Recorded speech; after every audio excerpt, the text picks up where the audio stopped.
Right, I'm back again, but this time I'm going to actually show you a video of it cutting bits.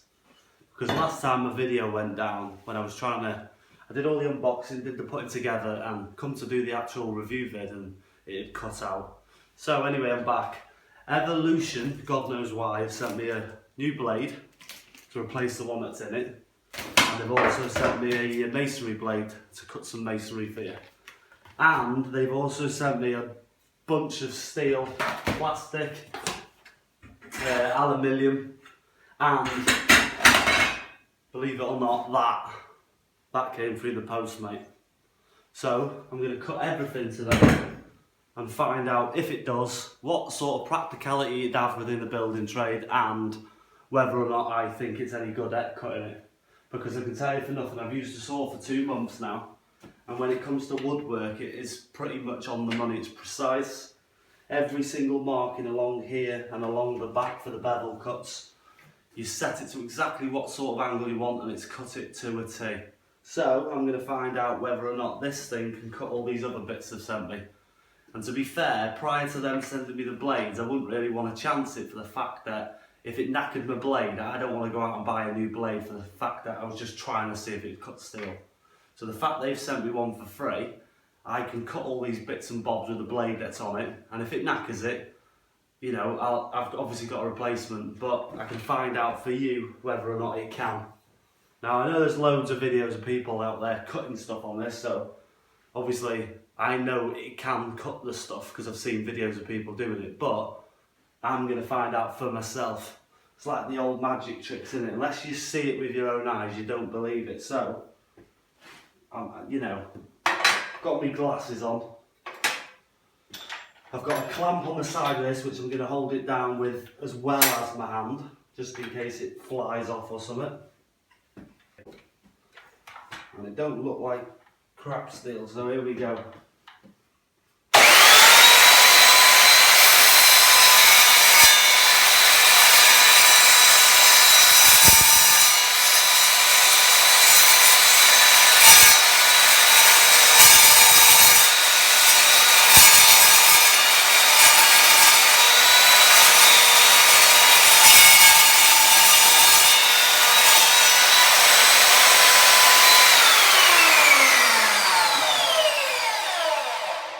Oh, it's only when I cut it. And that is cold. Because unlike abrasive wheels, it's not grinding it and heating it up. It's actually cutting it the same sort of style as it cut wood. I would say I probably could have went through that a lot faster, but as I've never cut steel before, I don't want to risk that. No, that is impressive. So anyway, we've cut that. I'm gonna cut some more steel, but for now I'm gonna just see how well it performs through the likes of plastic. Although obviously, you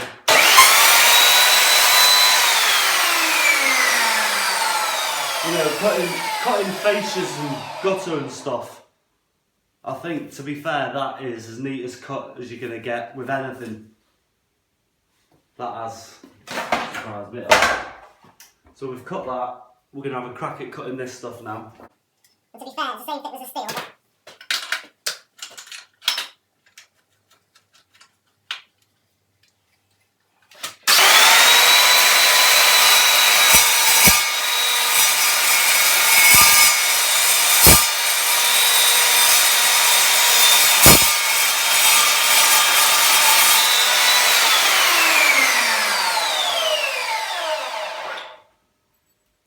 Christ almighty.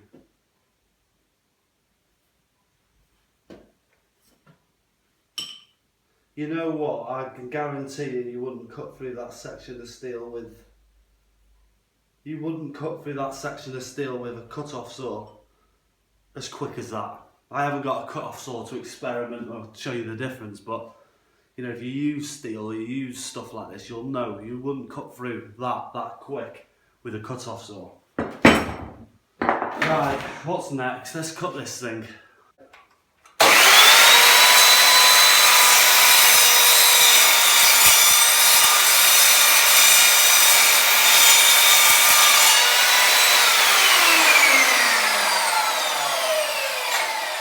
Right, well, we knew it would cut aluminium for the fact it's cut steel.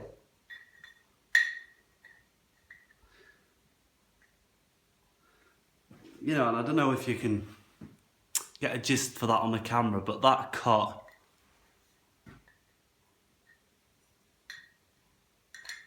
is absolutely flawless.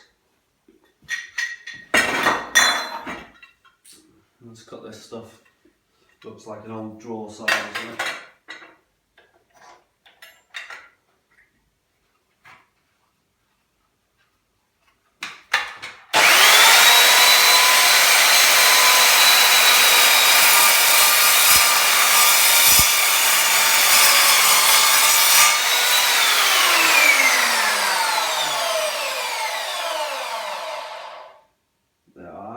I am impressed with that, but I'm going to try cutting this on a bit of an angle.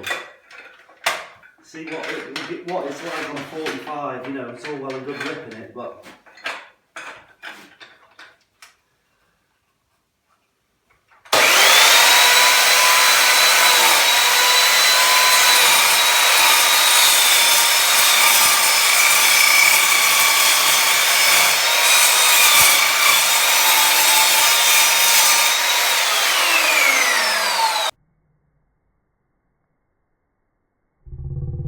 that is a clean Mitre.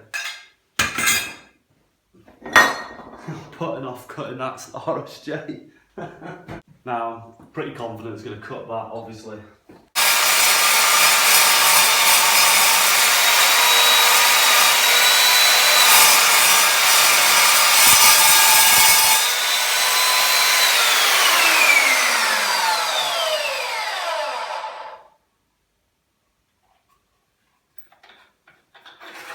Look at that, I've just cut that.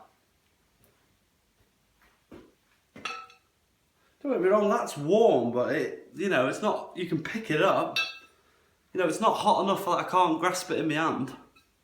One more thing that I think, you know, I fit in a load of kitchens when I come to plumb the sinking and you're pissing around with your copper cutter. This can cut copper as well as it can cut everything else. Yeah, that could save you some serious time, being, you know, when you're plumbing up a sink or plumbing up all the appliances.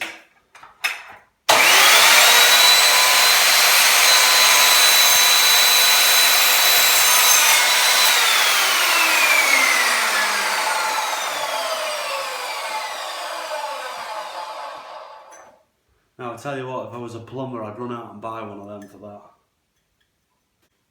And that is as crisp and as clean.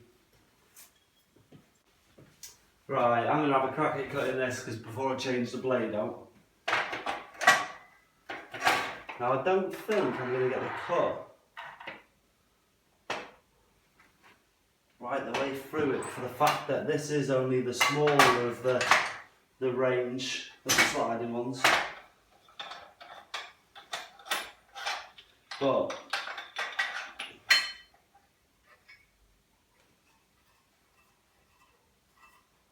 oh god, I'm dreading it.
over that. If you see me on the side cutting an RSJ with this Mitre saw, you'd think I'm nuts. But that is literally, well, that's as far as the saw would take it for the fact that it's the smaller of the models. But you know, I can flip it over and finish off that side, which I think I'll do just for demonstration purposes.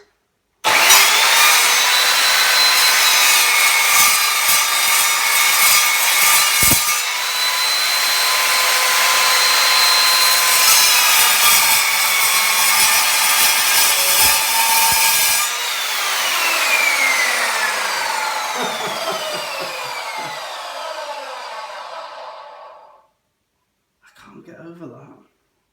I tell you, obviously an abrasive just scrapes away at it. That's taking out tiny little chips like obviously a wood blade would do. And that is what keeps hitting me in the face. And to be fair, if I was cutting on a regular basis on this, I'd have a full face mask because a few of them were hitting and they were stinging a bit. But I'm glad I got that out of the way because I was dreading that. And I wouldn't, if they hadn't sent me a blade, I'd have never a chance to because I thought that's knackering your blade. But obviously before I change the blade out, we'll try and cut a bit of wood. Just to find out, obviously, if it's had any effect on the blade at all.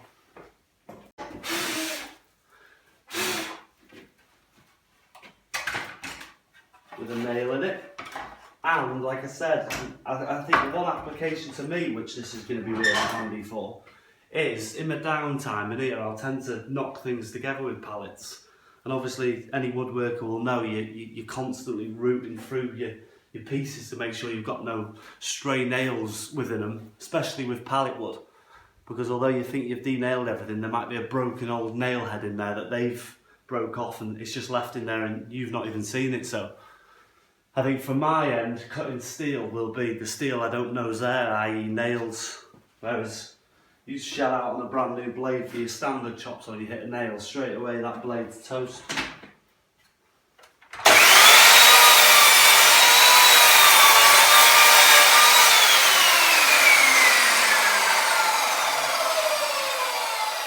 And that's an old piece of picture, that's why it smells of creosote.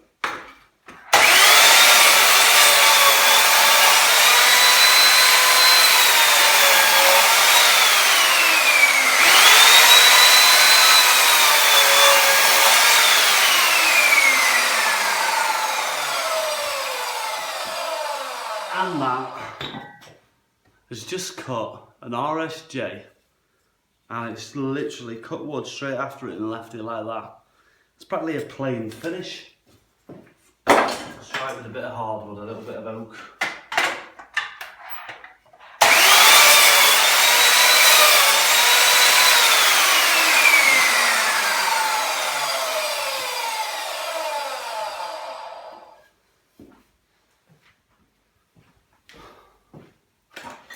Right, now I'm going to go through how quick it takes to change a blade. And I think the biggest time, I've been taking these bloody things out of the packets. This thing cut plastic.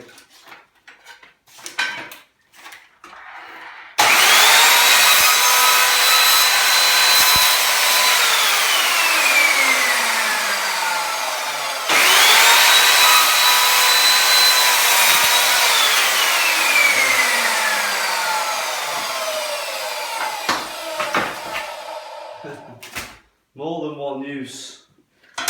Right, so that's that out of the packet. Turn the power off to the saw. Or unplug it, should I say.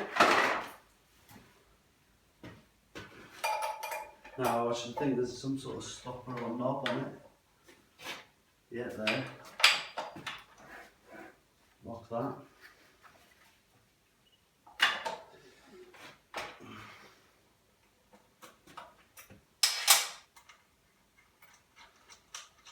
But one thing with a circular saw is, or any sort of saw like this, the thread's always the opposite way.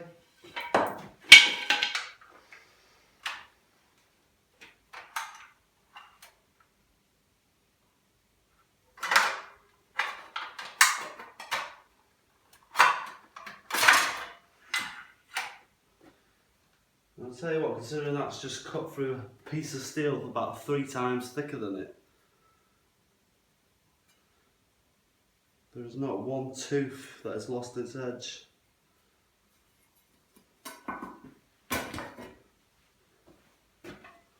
Right, blade going back in.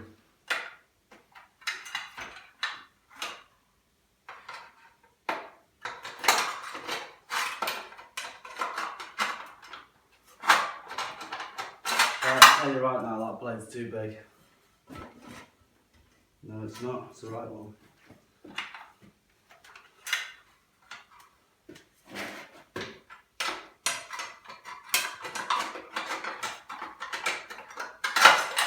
There you go.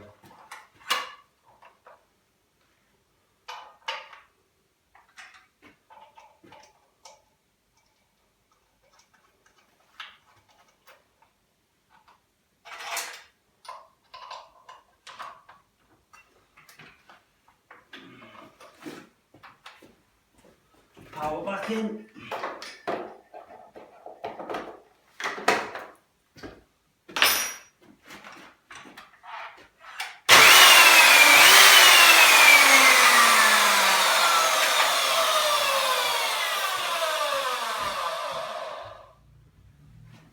Right, I'm going to have a crack at cutting that thing first.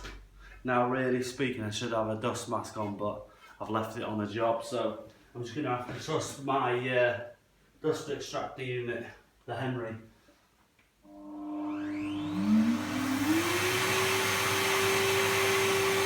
And if it gets too dusty, I'll be abandoning it.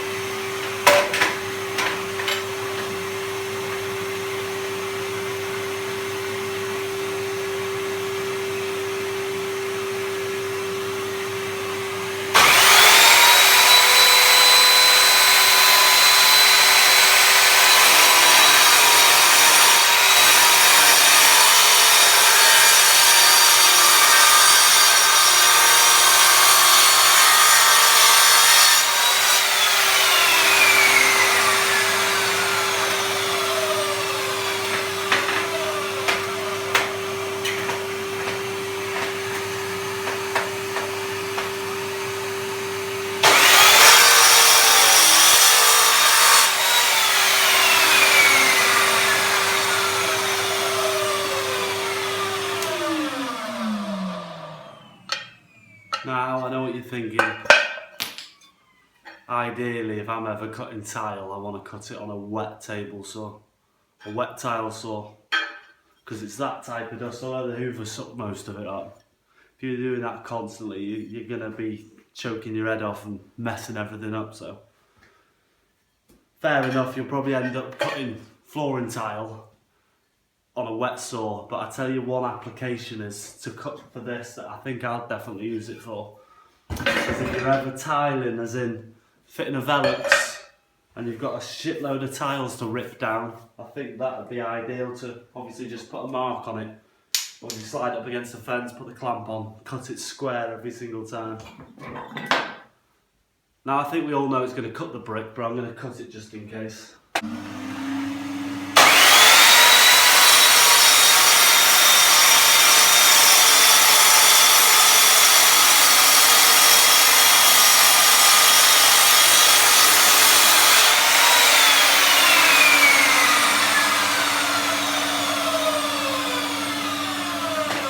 I'm going to cut it again just for the fact that it wasn't as dusty as I thought it was going to be.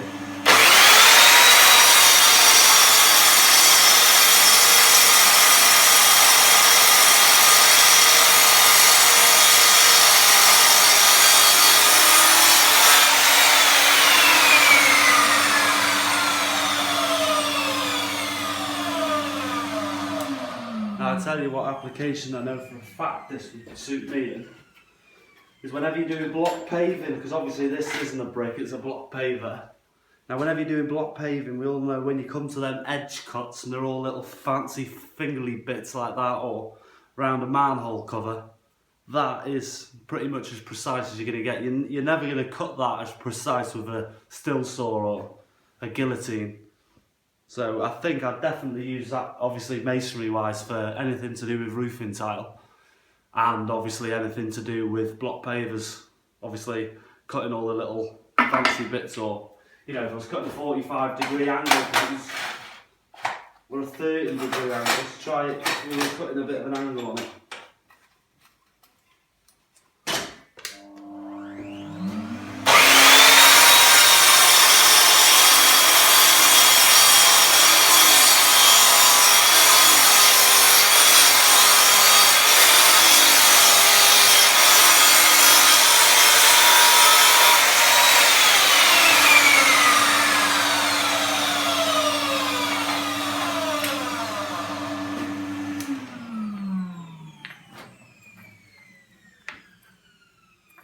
Now look at that.